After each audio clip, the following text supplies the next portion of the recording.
Paz Senhor, meus irmãos, louvamos a Deus, mais um dia que podemos nos reunir para estudarmos a nossa escola dominical. Desta feita estaremos estudando a última lição do nosso trimestre, a lição de número 13, que tem por título Quando Deus Restaura o Justo. A lição que estudamos abençoada esse trimestre sobre o livro de Jó. Podemos aprender muitas coisas novas, extrair muitas coisas deste livro que, como o pastor José Gonçalves cita no seu comentário no vídeo, ele diz que muitos se atêm só o prólogo e o epílogo, só o início e o fim, e não conhecia o que tem ali, o conteúdo desse livro realmente, que é muito importante para nossos dias, para podermos discernir, aprender e mudar muitos pensamentos que muitos religiosos têm, muitas teologias que não revelam o Deus verdadeiro, o Deus de Jó, o Deus que essa igreja crê. Louvado seja o nome do Senhor. Então, quem não estudou essas lições que falando sobre todo o conteúdo desse livro, perdeu muito, Mas ainda tem a oportunidade de buscar na internet vídeos como este, ou de outros irmãos que comentam a lição, e não perca essa oportunidade, examine todo esse livro, toda essa lição que foi riquíssima. Nosso textuário então diz: E o Senhor virou o cativeiro de Jó quando orava pelos seus amigos, e o Senhor acrescentou a Jó outro tanto em dobro a tudo quanto dantes possuía. Jó 42:10. A verdade prática diz: a restauração do ser humano acontece em razão do amor e da misericórdia de Deus, e não como consequência do esforço pessoal, piedade ou atos de bondade. Então a gente vai ver que Deus restaurou Jó. Então essa restauração é um ato de amor, da misericórdia de Deus, não é um ato de merecimento. A leitura diária se encontra na 2 Jó 42:2, Deus tudo pode, seus planos serão plenamente executados. Terça Jó 42:5, a beleza de uma experiência pessoal com Deus. Na quarta Jó 42:7 e 8, a repreensão de Deus aos amigos de Jó. Na quinta Jó 42:9, os amigos de Jó obedecem à ordenança de Deus. Na sexta Jó 42:10, Deus restaura a sorte de Jó e lhe devolve tudo em dobro. E sábado Jó 42:12, o último estado de Jó foi melhor que o primeiro. Leitura bíblica em classe, irmãos, está em Jó, capítulo 42, no último livro, ou melhor, o último capítulo de Jó, do verso 1 ao 17. Vamos fazer a leitura. Então respondeu Jó ao Senhor e disse: Bem sei que tudo podes, nenhum dos teus pensamentos pode ser impedido. Quem é aquele, dizes tu, que sem conhecimento encobre o conselho? Por isso falei do que não entendia, coisas que para mim eram maravilhosíssimas e que não compreendia. Escuta-me, pois, eu falarei, e eu te perguntarei, tu ensinaste-me. Com o ouvir dos meus ouvidos, ouvi, mas agora te vejo os meus olhos.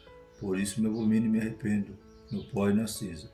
Sucedeu, pois, que acabando o Senhor de dizer a Jó aquelas palavras, o Senhor disse a Elifaz, o tenamita: A minha ira se acendeu contra ti e contra os teus dois amigos, porque não disseste de mim o que era reto com o meu servo Jó. Tomai, pois, 7 bezerros e 7 carneiros, e ide ao meu servo Jó e oferecei holocausto por vós, meu servo Jó orará por vós. Porque deveras a ele aceitarei, para que eu não vos trate conforme a vossa loucura, porque vós não falaste de mim o que era reto, como meu servo Jó. Então foram Elifaz o tenamita, o Bildade, o suíta, o Zofar, o naamita, e fizeram como o Senhor lhe dissera, e o Senhor aceitou a face de Jó. E o Senhor virou o cativeiro de Jó quando orava pelos seus amigos, e o Senhor acrescentou a Jó outro tanto em dobro e tudo quanto dantes possuía. Então vieram a eles todos os seus irmãos e todas as suas irmãs, e todos quantos dantes o conheceram, e comeram com ele pão em sua casa. E se condoeram dele, e consolaram acerca de todo o mal que o Senhor lhe havia enviado. E cada um deles lhe deu uma peça de dinheiro, e cada um um pendente de ouro. E assim abençoou o Senhor o último estado de Jó mais do que o primeiro, porque teve 14.000 ovelhas, 6.000 camelos, 1.000 juntas de boi e 1.000 jumentas. Também teve 7 filhos e 3 filhas. E chamou o nome da primeira Gemina, o nome da outra Késia, e o nome da terceira querem a Puc. E em toda a terra não se acharam mulheres tão formosas como as filhas de Jó, e seu pai lhes deu herança entre seus irmãos. E depois disso viveu Jó 140 anos, e viu seus filhos e aos filhos de seus filhos, até a quarta geração. Então morreu Jó, velho e farto de dias. Então, o objetivo dessa lição, né, é mostrar o grande amor de Deus iniciado na prosperidade de seus filhos. Ou seja, como já vimos, né, não trata aqui de retribuição, né, e sim o amor. Né? Deus abençoa-nos porque nos ama. Louvado e exaltado seja o nome do Senhor. Aqui os objetivos específicos vai dizer, no primeiro tópico, né, sublinhar a atitude humilde de Jó em receber a repreensão divina pelos equívocos cometidos, destacar a espiritualidade de Jó demonstrada na intercessão pelos seus amigos e comentar sobre o último estado de Jó e suas implicações positivas para o entendimento do livro. Então a gente vai compreender que até o desfecho do livro, né, é a forma como Deus se revela a nós, né?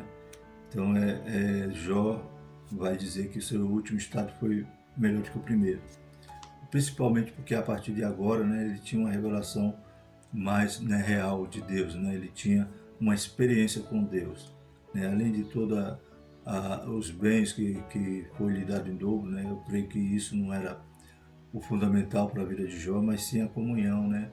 E ele conhecer a Deus agora, não só de ouvir falar. Então, realmente, seu estado foi muito melhor. Então, todo aquele sofrimento resultou em alguma, né, bênção, né, espiritual na vida de Jó. Porque, como a gente já estudou, né, inclusive na lição retrasada sobre sobre a característica pedagógica, né, do sofrimento, a gente viu que todos saem do sofrimento diferente, né, melhores que como iniciaram, né. A introdução da lição diz assim: nessa última lição trataremos sobre a restauração de Jó. Veremos que ela se dá quando ele se humilha diante de Deus e intercede por seus amigos, né? Então a sua restauração, né? Ou seja, Deus devolvendo a ele aquilo que ele tinha, né? Restaurando toda a sua condição espiritual, moral, né? Social, como veremos na lição, se dá a partir do momento que ele se humilha, né?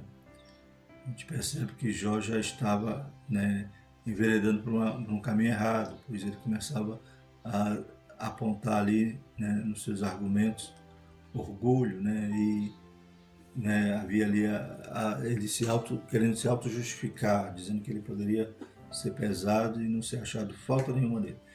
Então a gente percebe que, como citamos em uma lição passada, né, e a Bíblia vai dizer, que Deus não nos deixa ser tentado além das nossas forças, né? Imagino eu que Deus provou Jó até o momento que ele ia suportar. No momento que ele começa a fraquejar nesse sentido, né, de apresentar esse orgulho, Deus se apresenta a ele e já quebra o orgulho logo, né, no primeiro momento ali, fazendo aquelas perguntas, né, da qual Jó se cala, pois não tinha maneira nenhuma de responder. Então percebemos então que no momento que Jó percebe isso, se humilha, né? Ele diz que não tinha como responder, que ele ia botar a mão na boca, né? Ia calar. Então podemos chegar a essa conclusão, né? Que a sua restauração se inicia a partir do momento que ele se humilha, né? Que ele reconhece que ele falou coisas maravilhosíssimas que ele não entendia, né? Então Deus quebra seu orgulho ali naquelas perguntas, né? E Jó fica ali, né, impactado, sem poder falar nada. Também, né, conforme a introdução da lição vai dizer, que esta restauração, ela, né, se inicia ali na humilhação e vai até o momento que ele intercede pelos seus amigos e Deus então vai quebrar, vai mudar o cativeiro de Jó. Constataremos também que o testemunho de Deus sobre Jó provou ser verdadeiro e seus amigos tiveram de se retratar. Então veremos que Jó, ele continuou sendo sincero, reto, íntegro, temente a Deus, né? Ele se humilha, vai se humilhar, não pelos pecados ou por algum pecado, como seus amigos supunham, né, que ele tinha oculto, que ele tinha feito de grave, por isso ele estava sofrendo. Mas Jó vai se humilhar pelas coisas que ele falou durante o sofrimento, né, como a gente também já citou, né, em outras lições, Jó, no momento da dor ali, no momento da moinha, né? Sem nenhum momento de refrigério para tentar pensar mais, né? Meditar melhor. Então Jó realmente extrapola e fala coisas que não deveria falar. Primeiro ponto da lição, humilhação de Jó. Nosso primeiro tópico. Primeiro subtópico, Jó humilhado. Capítulo 38, 39 e 40 demonstra como Deus expôs a Jó a sua onipotência na criação e sapiência em preservá-la, né? Então, através daquelas indagações, né? Então, Deus vai ver que Jó não era nada, né? Jó, cadê Jó? Onde você estava, Jó, quando eu fiz isso, fiz aquilo? Então, Jó percebe que ele era, né, pequenininho, né? Ele era insignificante, né? Em relação a tudo que Deus faz, toda a sua sabedoria, né? Toda a sua onipotência de criar e toda a forma como ele trata com a criação e preservar, né? Sei que ninguém consegue compreender como isso acontece, como aquilo acontece, porque Deus é aquele que está, né, regendo tudo. Louvado seja o nome do Senhor. Então, Deus expõe isso a Jó, né? E ele percebe então que ele é, né, insignificante, né? Então ele mostrou que o patriarca era incapaz de não apenas compreender a dinâmica da criação, mas sobretudo fazer algo parecido com ela. Então Jó não saberia explicar, não saberia fazer, né? Então Deus demonstra que ele realmente, né, está no controle de tudo. Se ele não era capaz de fazer o que Deus fez, então que direito criticava os caminhos divinos, né? Então a gente vai ver lá que no epílogo de Jó vai dizer, né? Bem sei que tudo podes, né? Então Jó vai reconhecer que Deus é soberano, que Deus é inquestionável. Como é que Jó poderia questionar se Jó não sabia responder uma sequer pergunta, né, daquelas 70 perguntas que Deus fez a Jó? Então, durante toda a provação, ele se manteve íntegro, né? Jó se manteve íntegro, mas, como a gente já citou, ele se exalta, né? Ele demonstra ali um pouco de autossuficiência. Jó se convenceu de que seus próprios questionamentos eram injustos. Se apenas uma das criaturas de Deus era capaz de impor terror a Jó, como se comportaria ele diante do Criador dessas criaturas, né? Quando Deus demonstra ali uma fera da terra, né? O Belmote, uma fera das águas, né? O Leviatã, né? Você não tem condição nem de dominá-lo, né? Nem de perfurar ali o seu nariz, né? Então, se uma criatura dessa que provoca temor, né? Provoca terror ali aos homens, né? Então, como é que Jó poderia se comportar diante do Criador dessas coisas, né? Do Criador desses animais? Segundo subtópico, reverência e submissão. Diante da assombrosa visão da criação de Deus, Jó agora exclama: bem sei eu que tudo podes, né? Então, com essa expressão, né, a gente aprendeu aqui na lição, que Jó não está dizendo que Deus é o Shaddai, Deus é o Todo-Poderoso. Ele está dizendo que Deus é o soberano, né? Que Deus, né, ele diz agora que eu sei, né? Ou seja, ele tem agora uma experiência, né, que Deus pode todas as coisas. Inclusive, no processo que Jó passou, ele está reconhecendo aqui: Deus, eu sei. O que o Senhor fez comigo, né? O Senhor é soberano, o Senhor é sapiente, o Senhor pode todas as coisas, né? E tem propósito, tem um desígnio, né? Deus não é mau, Deus não tem prazer no sofrimento do justo, né? Então Deus tinha um propósito, tinha um desígnio. Então Jó está reconhecendo ali a sua soberania. Bem sei eu que tudo pode. Quem é aquele, dizes tu, que sem conhecimento encobre conselho? Então Jó pergunta: o Senhor falou, o Senhor disse aquele que encobre conselho, né? Jó está dizendo: sou eu, Senhor. Aquele que o Senhor perguntou: quem é este que está encobrindo, né? Que sem conhecimento está encobrindo conselho, né? Então Jó está dizendo: sou eu. Por isso falei do que não entendia. Não repeti a censura que Deus lhe fizera anteriormente. No capítulo 38, Jó demonstra não ver mais injustiça alguma nas ações de Deus. Então Jó realmente está se rendendo a Deus, né? Como diz nosso irmão Caramuru, né? No seu vídeo, né? Jó está se rendendo a Deus. Jó está dizendo: Senhor, né? Eu, né, me rendo, eu não posso, né, de forma nenhuma, né, questionar ao Senhor, né? como o caco, né, vai questionar o oleiro, né? Então, como uma coisa formada, né, vai dizer ao Criador, né?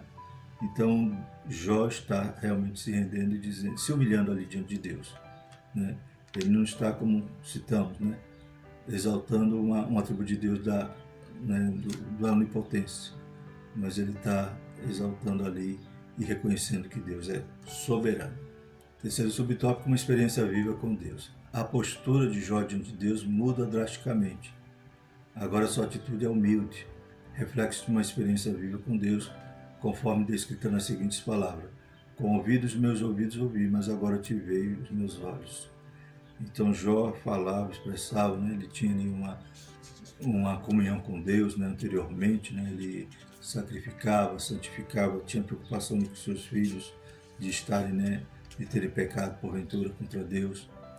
Então Jó vivia uma vida santa, mas essa vida, toda essa integridade dele, toda essa sinceridade ainda era baseada numa fé, né, de ouvir falar, né? Ele ouviu e creu. A Bíblia diz: bem-aventurado os que não viram, né, e creram, né? Então ele, por ouvir, ele creu e viveu uma vida santa, uma vida sincera, íntegra. Mas agora, e como a gente viu durante o seu processo, durante todo o sofrimento, né, ele começa a falar algumas coisas equivocadas, mas agora ele tem uma nova perspectiva de Deus, né? Porque ele agora tem uma experiência viva.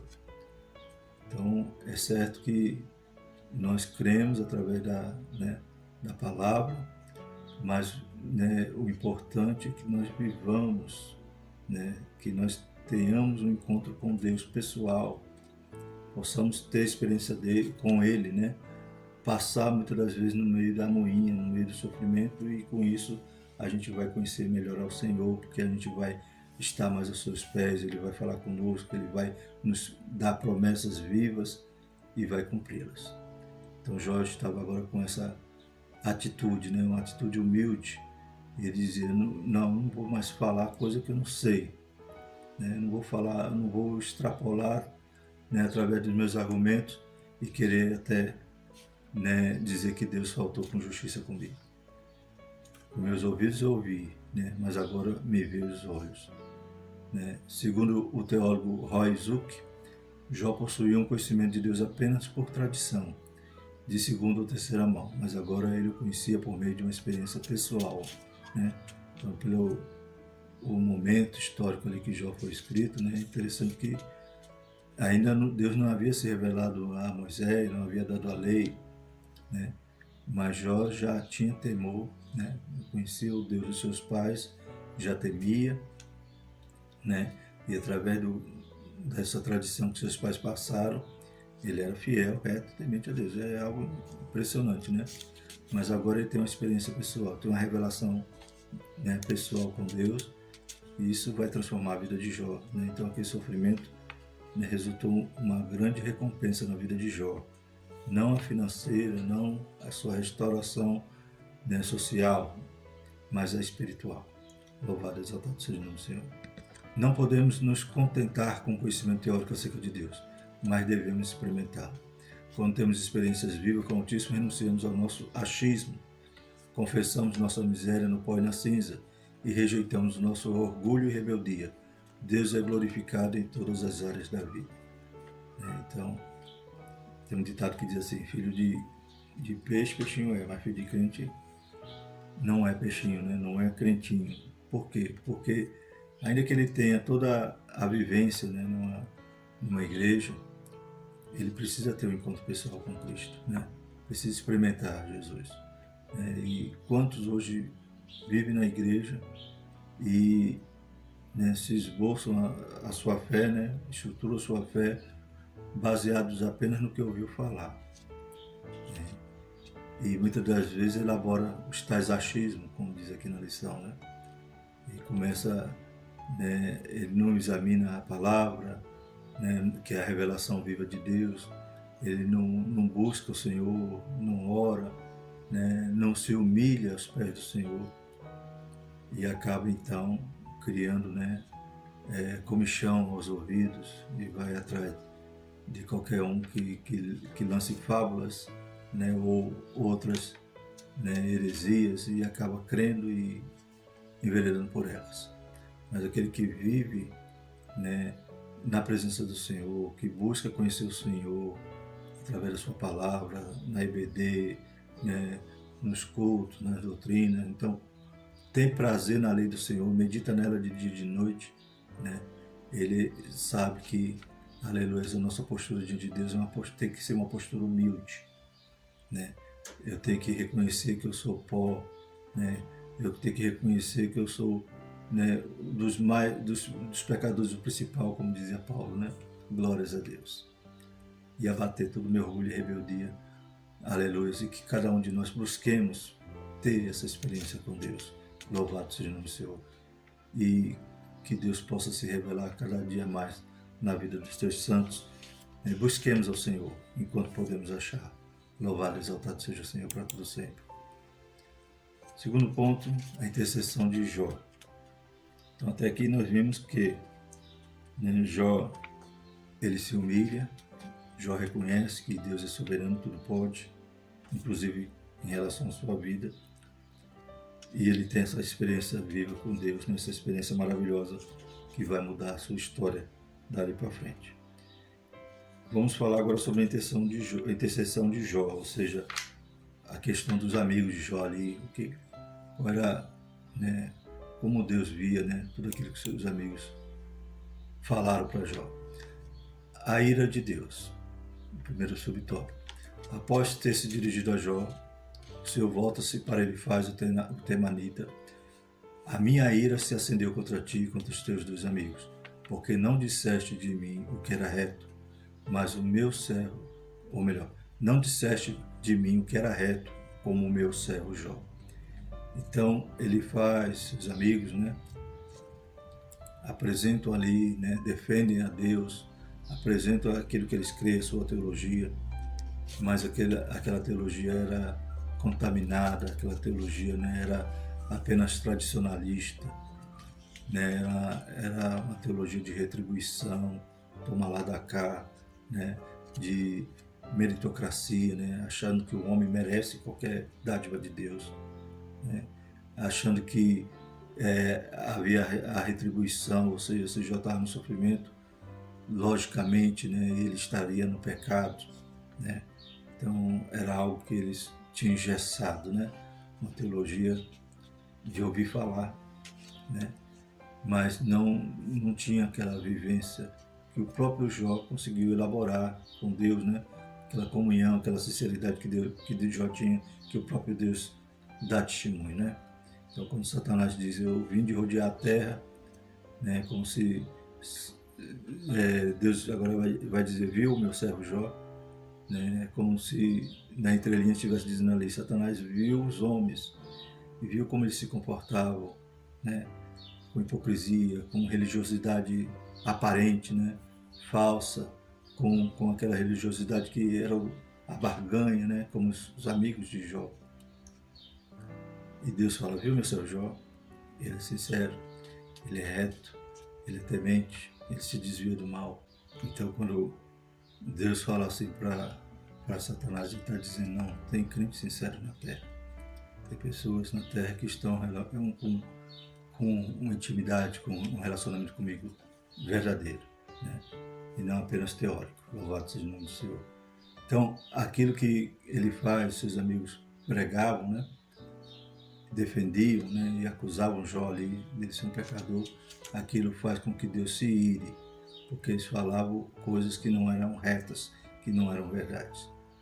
Essas palavras demonstram que as exposições feitas pelos seus amigos não eram todas verdadeiras, pois partiam de premissas falsas. Ele não apenas acusaram Jó, acusaram o patriarca, mas associaram o seu sofrimento a algum pecado cometido por ele, né? Então eles citavam alguns atributos de Deus, né, que eles aprenderam através dos seus pais, mas ali faziam uma interpretação completamente errada, né, e limitavam o poder de Deus, a ação de Deus, no sentido que Deus era um Deus, né, puramente, né, mecânico, né, toma lá da cá, ou um Deus que errou, já começa então a sofrer, E aqueles que não estão sofrendo, pela sua lógica, não estariam em pecados. Mas eles se limitam a Deus, né? Ele não compreende o Deus e extrai da equação a misericórdia, o amor de Deus. Jó havia se humilhado, mas não do que lhe acusava, né? Então Jó não tinha se humilhado por pecados passados, né? Como eles acreditavam que Jó estava sofrendo por causa do pecado. E a gente conhece a história, conhece o bastidor e sabe que Jó não estava sofrendo por causa do pecado. Ele se humilhou a respeito das suas falas precipitadas, que revelam o orgulho e a falta de bom senso. Então, Jó se humilha porque ele começa a achar que Deus estava sendo injusto, as flechas do Altíssimo estão sobre mim, então ele começa a questionar a justiça de Deus, começa a se achar, a se elevar, a se orgulhar, dizer que não tinha falta nenhuma, Tem momentos que Jó, ele tem aquela revelação, ele reconhece que tem que ter um redentor, que tem que ter um amigo lá que possa, quando ele chorar aqui, possa defendê-lo no céu. Mas em outros momentos ele se orgulha, ele se exalta e ele começa a achar que ele mesmo poderia se justificar sozinho. Em outras palavras, ele errou durante o seu sofrimento, mas não por conta de pecados cometidos antes do autossofrimento. Então ele não tinha errado anteriormente, mas durante o processo ele erra, Mas Deus é misericordioso, e não permite que Jó se afunde, que Jó se perca. No momento que Jó já ia enveredando para esses lados, Deus quebra o seu orgulho. Segundo subtópico, pecado dos amigos de Jó. Representados por Elifaz, o mais velho, o pecado dos amigos de Jó foi evidentemente exaltar a justiça de Deus, mas limitar seu poder soberano. Então, eles tinham um Deus que era automático, um Deus que era engessado mesmo. Então, sofreu consequência do pecado, não sofreu, está vivendo uma vida santa. Então, eles limitavam a soberania de Deus, porque eles não entendiam o que estava acontecendo e eles explicavam. Como Jó, falou coisas maravilhosíssimas que não entendia. E os amigos de Jó faziam da mesma forma, só que no momento de interpretar a situação de Jó, de acusá-lo, em vez de consolar, pesar mais ainda a dor ali que Jó sentia. Como o livro de Jó demonstra, quando dentro dos propósitos de Deus, o sofrimento é a manifestação do seu amor e graça, e não uma forma de punição. Então a gente já estudou, viu aquele quadro nas lições anteriores, mostrando ali alguns tipos de sofrimento, uma classificação não exaustiva, mas apenas exemplificativa, de alguns tipos de sofrimento que podemos passar, E nem todos é o sofrimento da punição ou o sofrimento da correção, mas pode ser instrutivo, Pode ser algo que Deus esteja nos ensinando, nos provando, Então, o que acontecia com Jó não era punição, como os seus amigos insistiam, O pecado dos amigos de Jó, Continuando. Paulo corrobora esse princípio quando diz que nos foi concedida a graça de padecermos por Cristo e não apenas de crermos nele, Então, há também um sofrimento redentivo, que a gente estudou, que é então a graça, Deus nos dá graça para suportarmos, para padecermos, como os discípulos, que sofreram ali, surra, apanharam ali dos principais ali, e quando eles saem ali daquele tribunal, daquele sinédrio, eles saem regozijando, dizendo que foram achados dignos, de padecer em nome de Jesus.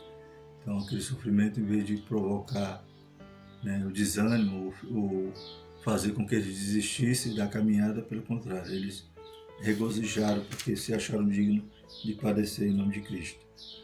Paulo, em Filipenses 1:29, então vai dizer: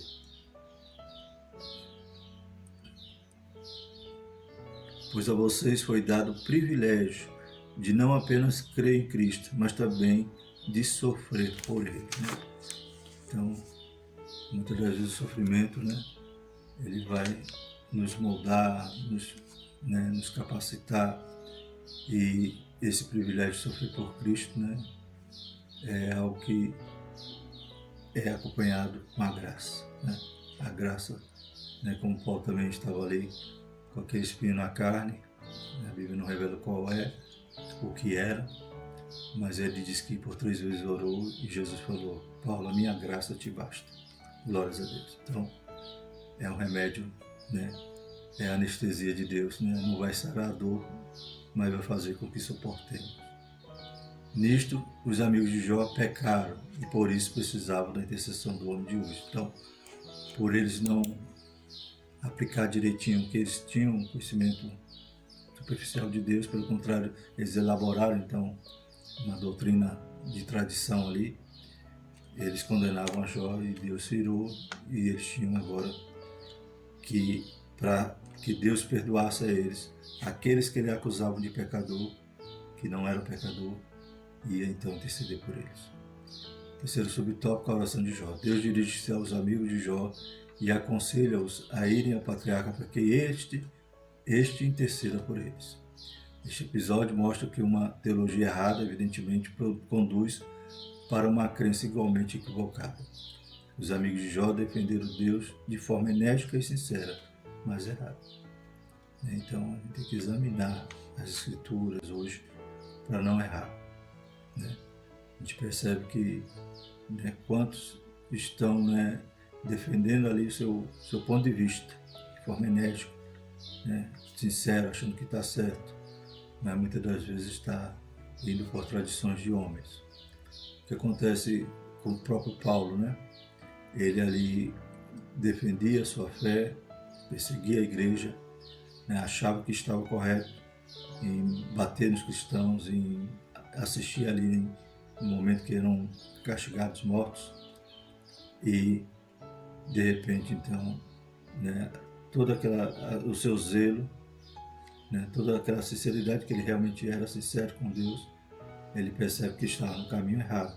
E Jesus sim ele tem uma experiência pessoal com Cristo também, e muda o seu pensar, muda a sua direção, e o perseguidor passa a ser o perseguido. O sofrimento do patriarca não veio como uma punição, mas como provação. Então Deus provando ao inimigo que tinha crente sincero na terra, provando a Jó, para que ele não, sabendo que Jó não ia falhar, e Jó foi aprovado no final daquele momento de dor, de sofrimento. Deus restaura Jó, porque Jó foi vencedor. Terceiro tópico da lição, a restauração de Jó. Subtópico 1, restauração moral e espiritual. A restauração de Jó acontece primeiramente nas dimensões moral e espiritual.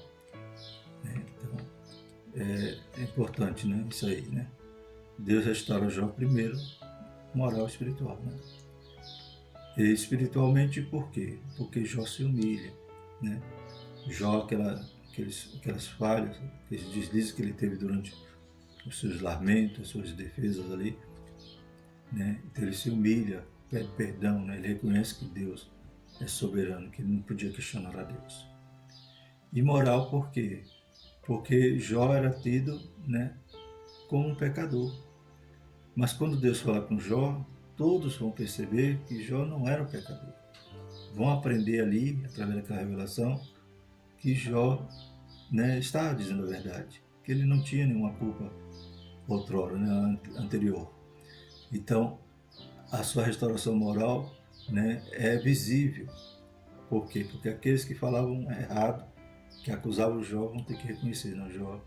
Inclusive quando Jó passa a ser o sacerdote deles, ou seja, vai interceder por eles.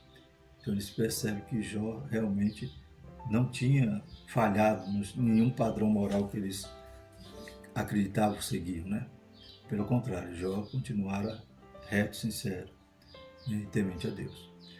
Convém destacar que as bênçãos recebidas por eles devem ser vistas como uma restauração e não retribuição. Então Deus não está pagando a Jó pelo que ele,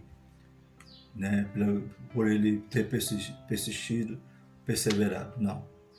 Deus está restaurando a ele por amor, o que Deus tinha dado antes, como o próprio Jó afirmou, Deus tomou, bendito seja o nome do Senhor, Deus estava devolvendo, mas com o mesmo cunho, né? Pela misericórdia, pelo amor. Deus nos abençoa porque Ele nos ama, não porque nós merecemos. É tudo através da graça de Deus. Então, por isso não é retribuição. Graça não é retribuição. Graça é favor imerecido. A lição moral e espiritual do livro é que Deus abençoa os homens porque os ama, e não porque estão envolvidos em uma troca de favores em que prevalece uma barganha espiritual. Então, não é eu ofertando 1.000 para ganhar 10.000, como hoje se ensina, né? Não é eu vou cumprir um propósito de tantos dias para que Deus seja obrigado a me abençoar. Não, né? Então a gente conseguiu extrair isso dessas lições nesse trimestre, né? Que não tem como barganhar com Deus. Isso é mentira do diabo, isso é engano, né? Você achar que vai pagar o preço por uma bênção. Toda a bênção, toda a dádiva do Senhor que vem do alto é graça, né? É por amor e não por merecimento. Deus abençoa porque Ele nos ama, né? Glórias a Deus. Deus nos enche, né? A nossa boca de riso, enche a nossa vida de alegria, né? Deus cumpre os planos dele na nossa vida, né? Deus nos supre de todas as nossas necessidades, não porque somos dizimistas, não porque somos, né, frequentamos os cultos todos os domingos, não, por amor. O que a gente faz é querendo tentar agradecer um pouquinho a Deus a sua misericórdia, né? Inclusive o próprio dízimo, né? O dízimo não é, né, você não paga, você devolve, você reconhece que Deus te deu e você quer agradecer, quer, né, então cumprir, né, esse ato, né, de reconhecimento. Não é para que Deus depois te abençoe, você já foi abençoado. Segundo subtópico, restauração social e material. A restauração de Jó também aconteceu nas dimensões social e material, né? Então começa na esfera espiritual e moral e agora social e material. As calamidades que sobrevieram sobre ele, especialmente suas feridas físicas e emocionais, o expulsado do convívio social, né? Então Jó era como se fosse um leproso, né? Não podia viver ali na sociedade, né? E ele vivia ali naquele monturo, né? Mas Deus, então, a partir do momento que lhe devolve a saúde, a partir do momento que Deus fala com ele, eu acho que as pessoas já reconheceram, não, Jó era justo, né? E nós o acusamos, né? E nós o reputamos por um renegado, por, né, alguém que estava fora, né, da lei, né, fora né, que deveria ser rejeitado, né? Então, a partir do momento que Deus fala com Jó, eu creio que ali já demonstra, né? Ainda que Jó continuasse doente, as pessoas tinham que reconhecer que Jó não era aquilo que eles pintavam, né, aqueles que eles julgavam. Mas Deus restaura, né? Deus é misericordioso, restaura a saúde, né, de Jó, e ele volta ao convívio. E a Bíblia vai dizer que os seus irmãos, né, os seus amigos, vêm comer com Jó, né, vêm ali comer pão com Jó e consolar de tudo aquilo que ele sofreu. Ou seja, reconheceram que o sofrimento que Jó teve, né, era algo inexplicável, né, não era algo tão facilmente, né, conclusivo como eles tinham em mente. Está sofrendo porque está no pecado. Mas nós vimos que Deus falou com Jó, né? Ele suportou sozinho o que pensavam ser um julgamento de Deus. Pensavam, né? Os outros pensavam que ele estava sendo julgado. Mas agora todos veem a graça divina derramada de forma abundante sobre ele. Então Jó fala com Deus, né? Deus fala com Jó, melhor dizendo. Jó é curado. Então eles percebem que Deus era na vida de Jó. E agora, né, Deus restaura, né, toda a sua, os seus bens, né, materiais, né, o seu estado agora é tudo em dobro, né? Restaura ali as suas ovelhas, né, as juntas de boi, as jumentas, e dá-lhe também 10 filhos, né? Então, por que Deus não dá 20, né? Se era tudo em dobro? né? Porque conforme também o que a Bíblia nos deixa aqui a entender, né? Quando Deus vai dizer que o que os amigos de Jó falavam não era reto, vai entender também que aquela afirmação de que os filhos morreram por causa do pecado, a gente já sabia que não era verdade. Mas vai entender que também isso era mentira, ou seja, os filhos morreram sem pecado, né? Morreram salvos. Então os filhos, Jó devolveu, né? Deus deu, Deus tomou, glória a Deus. E Deus dá mais 10. Então 10 com 10 que ele tem, 20.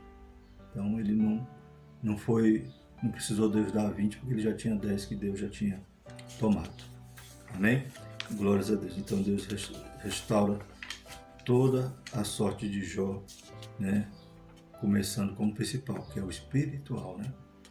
A gente vai perceber que começa o livro de Jó dizendo primeiramente o que ele era, né? Depois vai dizer o que ele tem. E Deus restaura da mesma ordem, né? A ordem espiritual para depois a material, que é secundária, né?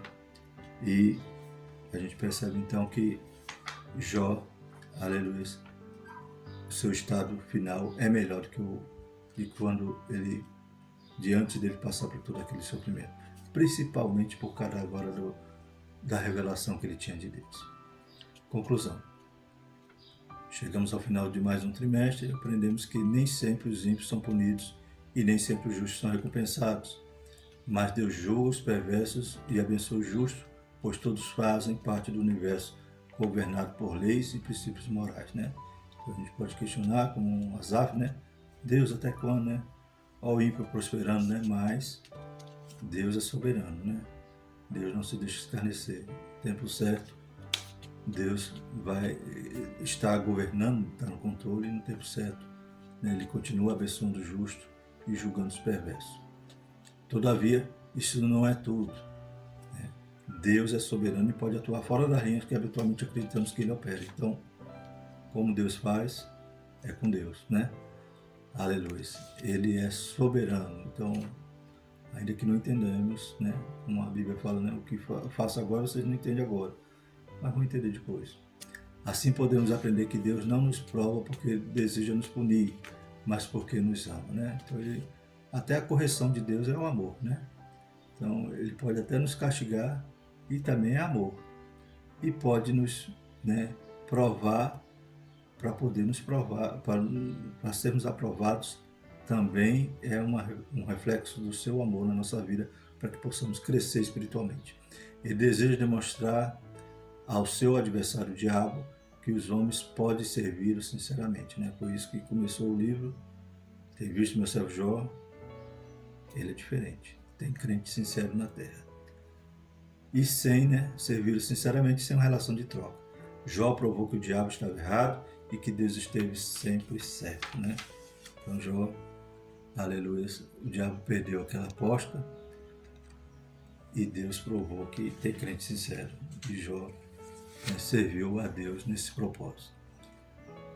Próxima lição, então estaremos no próximo trimestre já, em 2021, estudando sobre o verdadeiro pentecostalismo, a atualidade da doutrina bíblica, sobre a atuação do Espírito Santo. Então vamos, né, também nos aprofundar nesse assunto para que não sejamos, né, iludidos, né, não venhamos a crer em qualquer vento de doutrina, mas vamos estudar o que a Bíblia fala sobre esse assunto tão importante e urgente, pois se cremos que estamos nos últimos dias, é o tempo da promessa de Deus ser derramada sobre todos nós. A lição 1 vai se falar sobre a pessoa do Espírito Santo. Amém? Que Deus nos ajude mais um trimestre e seja cheio da sua presença, da virtude, aleluia, do conhecimento que Deus possa nos dar através dessa próxima lição. Amém? Vamos agradecer ao Senhor. Maravilhoso Deus, somos gratos por esse trimestre, por esse livro tão importante, Pai, essa lição que fica marcada, Pai. Aleluia, pois quantos, Pai, ensinamentos podemos extrair, Pai, do conteúdo desse livro. Pai, perdoa aqueles que, Pai, têm se ausentado da escola, não, Pai, valorizado, Pai, esse ensino.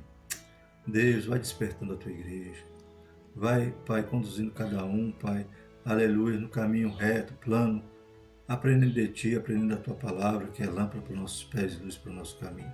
Deus Santo, desperta a tua igreja nesses últimos dias. Abençoa cada um, Pai, que tem assistido esse vídeo. Abençoa, Pai, teus servos que vão estar na escola dominical no domingo.